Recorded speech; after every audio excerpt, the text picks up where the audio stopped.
Les deux facteurs les plus importants du thème natal sont les deux luminaires, la Lune et le Soleil. Ils décrivent les biorhythmes, les habitudes, les peurs, les blocages et le caractère du natif.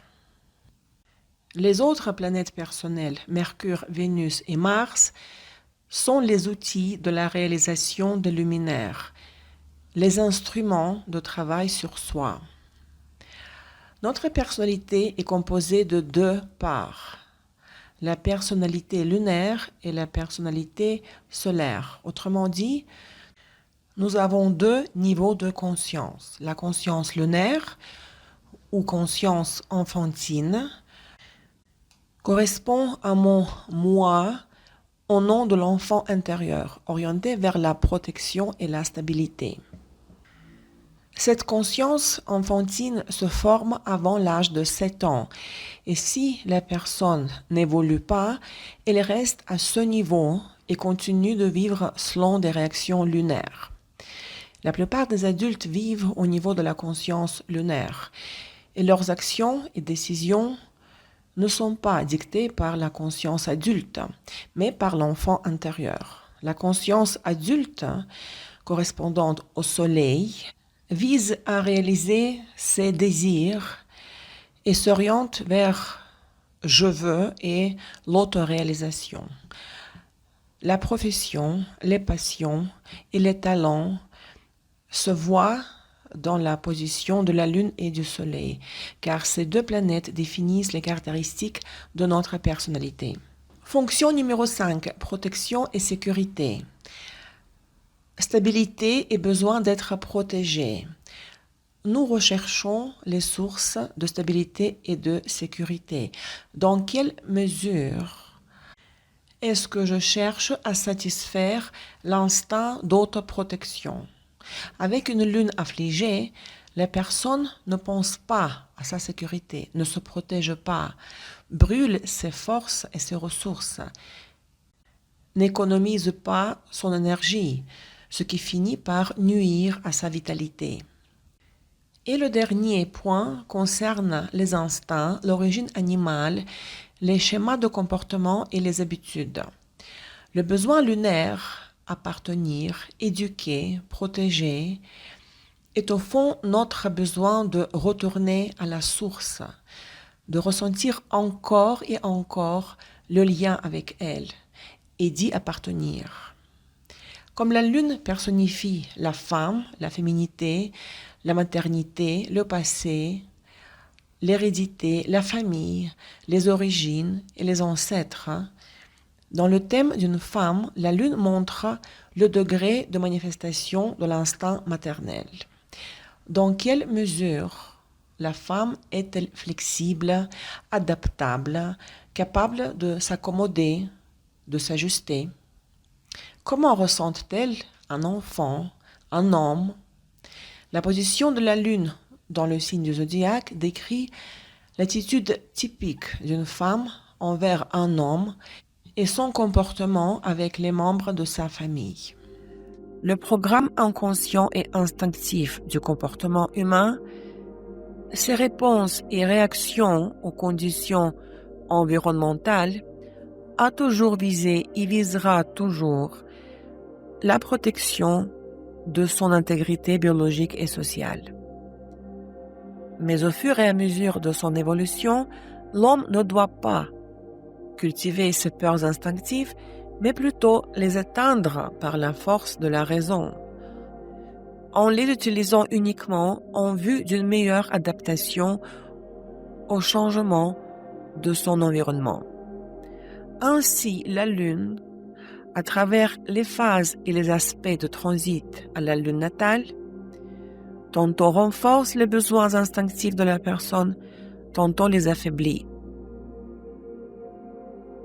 Jusqu'à un très haut niveau d'évolution, l'homme est sous l'influence de ses instincts dans une mesure plus ou moins grande. Comme il n'est pas toujours possible de satisfaire entièrement et simultanément les trois instincts de base, l'homme peut souvent être aux prises d'émotions négatives, de divers états d'irritation, d'anxiété ou d'agressivité. En d'autres termes, si nous ressentons des émotions positives ou négatives, cela dépend du degré de satisfaction de nos divers instincts. Et si nos instincts sont contrôlés par l'esprit, alors nous échappons à l'influence de la Lune et nous commençons à percevoir harmonieusement son énergie, sans distorsion, et à pouvoir l'utiliser pour nous adapter aux conditions changeantes de la vie. C'est pourquoi la Lune est la planète la plus importante de l'horoscope. On pourrait comparer la personne vivant sur le pôle lunaire à un chat endormi qu'il serait difficile de réveiller. Les personnes ayant la Lune affligée sont obsédées par la stabilité. Elles veulent éviter le pire. Elles n'ont aucune idée ni aucun projet pour changer ou améliorer leur vie. Toute l'industrie de la consommation est basée sur le principe de la Lune, car tout ce qui est produit et vendu vise à maintenir notre confort. On pourrait dire la même chose de la médecine moderne. Prends une pilule et les symptômes disparaîtront. La maladie disparaîtra. On ne se pose pas la question de la cause de la maladie. Du point de vue de la structure énergétique de l'être humain, la Lune correspond au corps éthérique dans l'aura humaine. C'est un corps subtil qui représente la première couche, la couche inférieure de l'aura et qui est en contact étroit avec le corps physique, le soutenant et le reliant au corps supérieur de l'aura. Pour cette raison, la position de la Lune et ses aspects dans le thème natal révèlent la capacité du natif à accumuler de l'énergie ainsi que l'état de sa santé, y compris sa santé psychologique.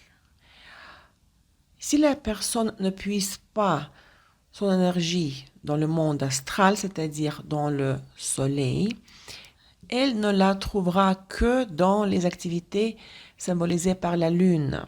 Manger, dormir, prendre un somnifère ou une boisson énergisante.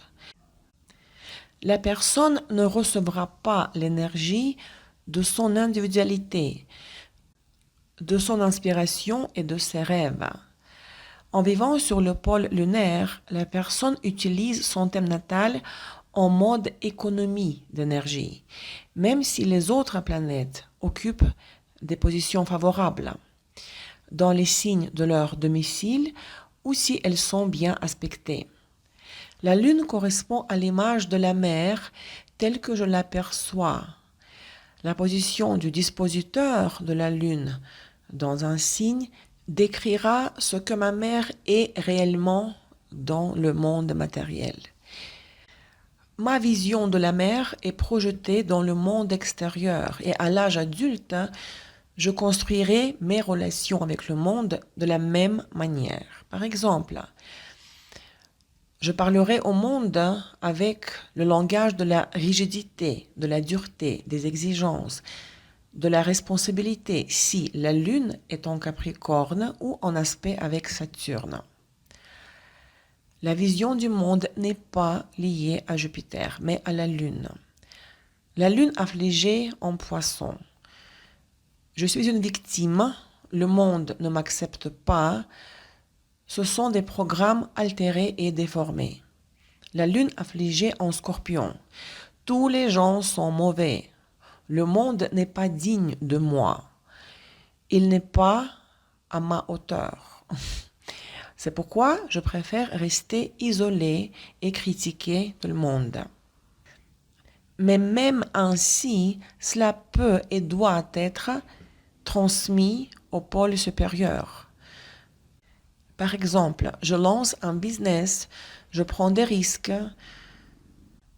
je suis actif sur les marchés financiers, un lieu de tension énorme et d'explosion d'énergie. Si je suis doux, délicat, diplomate avec une lune en bélier ou en scorpion, le monde exercera sur moi une pression. Il m'écrasera. Il ne me comprendra pas. Ne comprendra pas le langage avec lequel j'essaie de communiquer avec lui et me fera vivre des situations négatives. La lune en bélier. Je parle au monde dans le langage de la force, de la compétition et de la lutte. Si je ne suis pas un leader, un initiateur, et si je ne cherche pas à percer, à avancer, le monde ne me verra pas. Et moi non plus, je ne comprendrai pas le monde. La lune en maison 1, je dois prendre soin de moi. La lune en maison 6, je dois prendre soin de ma santé. La lune en maison 7, prendre soin des partenaires. En maison 11, je dois créer et gérer un groupe sur Facebook, par exemple, pour partager et discuter des recettes. Être administrateur d'un groupe qui suit une discussion thématique. Être maman de ce groupe. La lune en maison 12, je me sens bien à l'étranger. J'ai un travail secret où je fais de la charité. La lune en aspect rend la planète, l'autre planète, sensible, attentionnée, dépendante de l'humeur, avec des réactions automatiques. Les réactions de la planète personnelle aspectées par la lune dépendront de mon humeur. Mars carré lune. J'ai appris à faire le thé selon la tradition anglaise et je le ferai toujours de cette manière. Mercure conjonction lune. J'ai appris à très bien écrire des articles et je le ferai toute ma vie automatiquement. Mars conjonction lune. C'est mon cas. Ma productivité dépend de mon humeur. Vénus conjonction lune. Si j'ai de l'argent, je me sens bien. Lune opposition Vénus. Quand j'ai de l'argent, je ne me sens pas bien. Quand j'en ai pas, je me sens bien.